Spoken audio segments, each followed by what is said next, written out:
जिले के बाराचट्टी और मोहनपुर प्रखंडों के अलावे बिहार झारखंड की सीमावर्ती क्षेत्रों में बड़े पैमाने पर अफीम की खेती की जा रही है। आपको बता दें कि एसएसबी और वन विभाग के द्वारा पूर्व में इन क्षेत्रों में की जा रही अफीम की खेती का ड्रोन से एरियल सर्वेक्षण के साथ साथ वन विभाग के अधिकारियों ने पूरी डिटेल्स जमा कर रखा गया है, जिसे अब नष्टीकरण करने का कार्य शुरू किया गया है। दिसंबर 2020 से अफीम के फसलों को नष्टीकरण करने का कार्य शुरू किया गया। यह अफीम की खेती ज़्यादातर पहाड़ी इलाकों में वन विभाग तो वहीं सरसों की फसल से छिपाकर रैयती भूमि पर की जाती है, जिसे वन विभाग के अधिकारियों के द्वारा जेसीबी मशीन चलाकर नष्ट किया जा रहा है। चूँकि काफ़ी नक्सल प्रभावित इलाका है, इसलिए वन विभाग की टीम के साथ साथ एसएसबी के जवान और एनसीबी विभाग के अधिकारियों के संयुक्त नेतृत्व में यह कार्रवाई की जाती है। बताया जा रहा है कि वर्ष 2020 में 400 एकड़ में अफीम की फसल को नष्ट किया गया है, लेकिन इस बार 600 एकड़ भूमि पर अफीम की खेती की गई है। वहीं वन विभाग के बाराचट्टी के रेंजर मोहम्मद अफसार ने बताया कि अफीम की खेती के पीछे नक्सलियों और राजनेताओं के हाथ के साथ साथ स्थानीय जनप्रतिनिधियों की भी भूमिका होती है, तभी तो रियायती ज़मीन और वन विभाग की ज़मीन पर इतने बड़े पैमाने पर अफीम की खेती की जा रही है। अफीम फसल के नष्टीकरण को लेकर कई बार एनसीबी व जिले के कई वरीय अधिकारियों के साथ बैठकें की गई थी, जिसमें स्थानीय जनप्रतिनिधियों को इसमें सहयोग करने की बात बताई गई थी, लेकिन आज तक किसी जनप्रतिनिधियों ने अफीम की फसल होने की सूचना या जानकारी नहीं दी है। बताया गया कि पिछले साल सिर्फ अफीम के फसल को नष्टीकरण का कार्य किया गया था, लेकिन पहली बार रियायती ज़मीन पर अफीम की फसल पर अंचलाधिकारी और वन विभाग की ज़मीन पर अफीम की खेती करने वालों की पहचान कर नामजद प्राथमिकी दर्ज कराई जा रही है। ये बुमेर है, बाराचट्टी परिषद के अंतर्गत ये बुमेर गांव है और ये गांव की सरजमीन पर अभी हम खड़े हुए हैं। इसके पहले भी हमने एक अभियान चलाया था, हमारे ही देखरेख में किया गया था। तो 2000 इसके एक वर्ष पहले लगभग 400 एकड़ में अफीम की खेती को विनष्ट किया गया था, लेकिन अनफॉर्चुनेट ऐसा हुआ कि उस समय किसी को भी अभियुक्त नहीं बनाया गया, सभी अज्ञात करके केस की गई।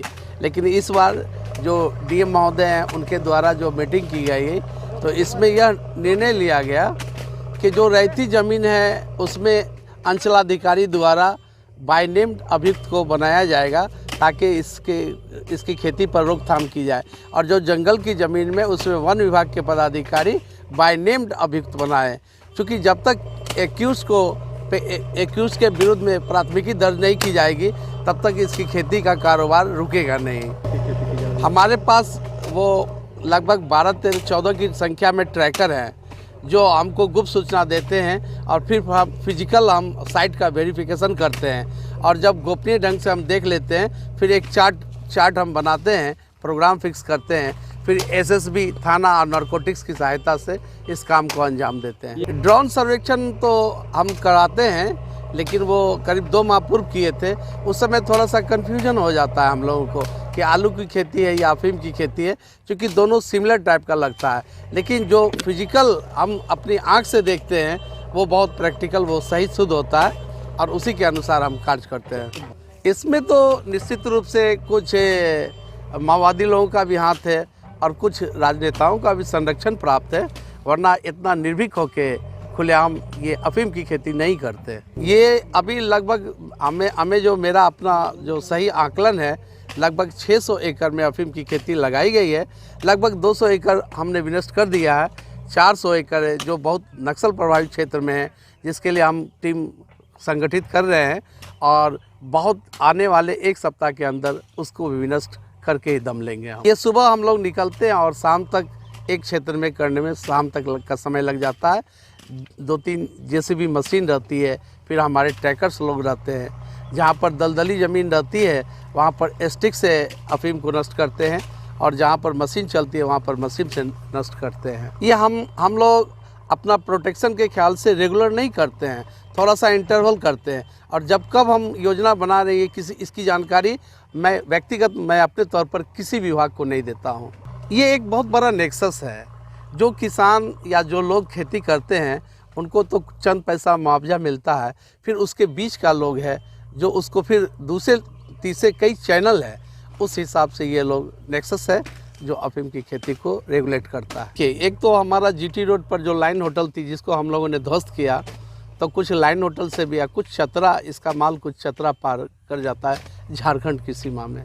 आज से करीब एक सप्ताह पहले धमकी दी गई थी, जिसकी जानकारी हम अपने विभागीय उच्च पदाधिकारी को दी। धमकी मिली थी सर कि ये जो कर रहे हैं ना, इसका दुष्परिणाम भोगने के लिए तैयार रहिए। नहीं, ऐसा तो नहीं लगता है, लेकिन चूँकि अगला साल मैंने 400 एकड़ अफीम की खेती को नष्ट किया था, और इस बार जो हमारा जो आउटपुट है या हमारी जो नॉलेज है वो लगभग 600 एकड़ में है। क्योंकि अगला साल क्या हुआ था कि झारखंड जो बॉर्डर है, नारे एक जगह है, वहाँ पर हमने नहीं कर पाया था, या सटीक हमको जानकारी नहीं थी। लेकिन इस बार चूँकि नारे में हम कुछ एकड़ में लगभग 30 एकड़ में विनष्ट कर चुके हैं, और वहाँ चूँकि वो काफ़ी सेंसिटिव जगह है, इसलिए उसके लिए हम टीम का डिमांड किए हैं कि हमको एसएसबी की टीम और ज़्यादा संख्या में दी जाए, ताकि उसको सही ढंग से हम कर सकें।